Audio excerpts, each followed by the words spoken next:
Hey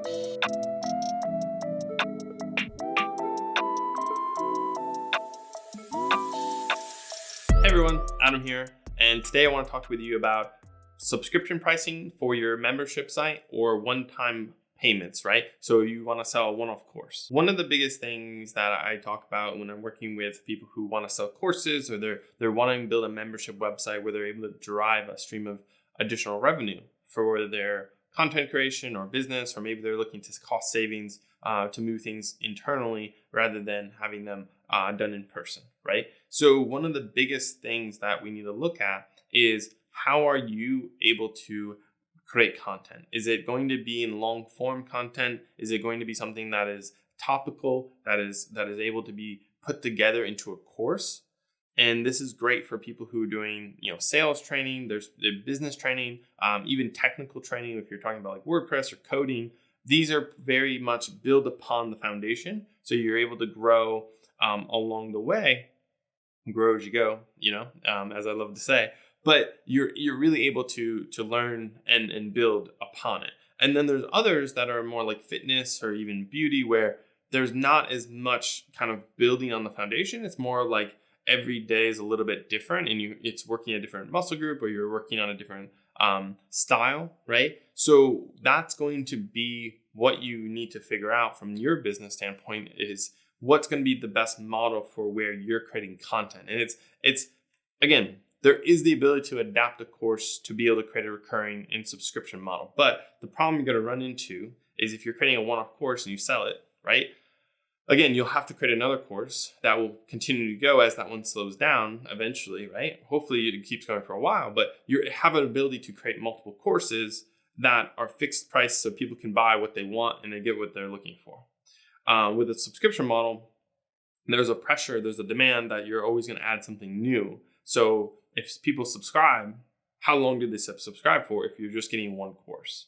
Probably until you finish the course, right? So if you don't have anything else to move on to, then there's really no incentive to pay or continue to pay until you have that. So you have to look at your ability to have, are you going to have 6, 7, 10 courses right from the start to pay for, to be able to do the subscription model? Or are you looking at a one-off payment that allows you to just have a nice return on your investment, and you get enough people to buy that one time that it pays back the work for that course, and then you can focus your efforts on a new course and so on and so forth. With the subscription model, you're able to say a lower price, so you have a less barrier to entry, but you have an attrition that you have to really think about. So let's say you have a fitness program, right? And you have a 28-day program. You're probably guaranteed that if people subscribe, they're going to stay on that for 28 days. But what happens when they finish that 28-day program? Do they restart it? Is there more information? Is there a new program that they need to follow? Is there a fitness test type style where they have to do that, and it determines, hey, you should move on to this other program, or there's new information around nutrition? Like, what's the new information? And that's the whole thing with the subscription, is you have to have enough content and you have to have enough fresh content to be able to make that subscription every month worth it. And you can lock people in for 3 to 6 months, however long you want, but that just becomes a little bit of a burden, because that de-incentivizes them to really kind of use your platform if they don't see that necessarily it's being updated or they're locked in. And it's a bigger risk of an investment versus, hey, maybe I just want to spend $100 and buy this program and just do a one-time fee and I don't have any extra risk. I know what I'm getting. I have it, versus having to be locked in for $20 a month for a whole year. To them, it's more money. And even though they're paying over time, is the value they're getting back out of it going to be worth it? And there's a different mindset. There's a different consumer mindset. When they go in, usually a one-off course is about what's my ROI off of this, right? Am I buying a sales course, right, for $1,000? Am I able to go out and take those skill sets that I learned and be able to close a $2,000, $5,000, $10,000 deal and be able to get my money back for what I've spent? That's an investment. So you have that investment mindset. You have the ability to see and showcase that very clearly. With a subscription model, it's a little bit more convoluted, because people are coming in and maybe they get a lot of value up front, and then that potentially could continue to go and they continue to love it and they stay on the subscription, or the first month they love it and then they get through the content and then it kind of dwindles their enthusiasm, right? The value, that ROI slowly goes down and eventually it goes to the point where they're like, this is not worth it anymore, and they cancel. And the question mark is that worth it to you, right? Is that trajectory where they're like, hey, an average person on my platform subscribes for 6 months? Is that going to be a sustainable, profitable model, or is that not necessarily going to be what you want to have? So when people are really looking at being able to invest into their well-being, invest into their professional, invest into whatever they have you, they're going to be continually looking at the return on their investment over time. And it might be easier for people to see the value in a one-off course than a subscription. On the contrary, if you're looking at the software model, right, where people have the ability to buy a product or software one time, and then they have to buy or upgrade that in the future, people might be de-incentivized to spend so much money when it goes out of date in the next year or two, when they could just pay a monthly subscription for a software and it continually gets updated and they have access to it and it's working well for them. So the value there is that they don't have to worry about updates or problems. It's included with that subscription versus having to have a one-off product that they have to do something themselves.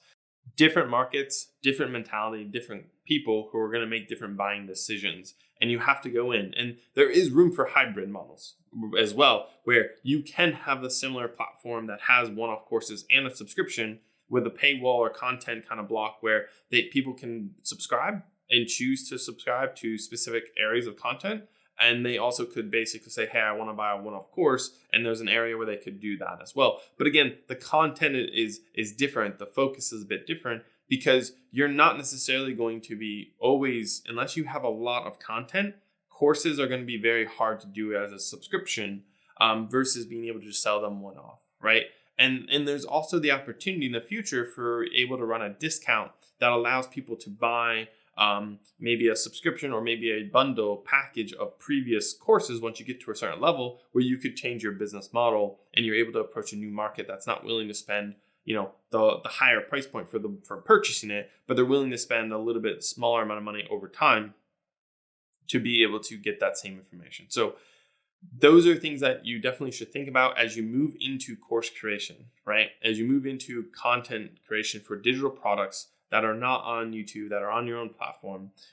The biggest thing you need to think about is going to be when you're creating that content, you need to think about your audience. You need to think about if you're going to be doing subscription, are these going to be longer form videos? They're going to be shorter. How are you going to break it up? Are they going to have additional information or resources or content with them that provides value? And additionally, how are you going to market that? Who are you going to market it to for that target audience? And if you can bring those all those together and you're able to have a very clear call to action, a very clear value add to your audience, you will succeed and you will have people subscribing and paying you either that one-time fee for that course or being able to subscribe, hopefully, for long term. So really excited to continue these conversations. Please let me know if you have any comments or questions. This is something that I'm very passionate about and I'm also growing in. I'm not nearly as educated as I want to be. I'm continuing to learn and grow in this every day as I explore this and as I build into this industry.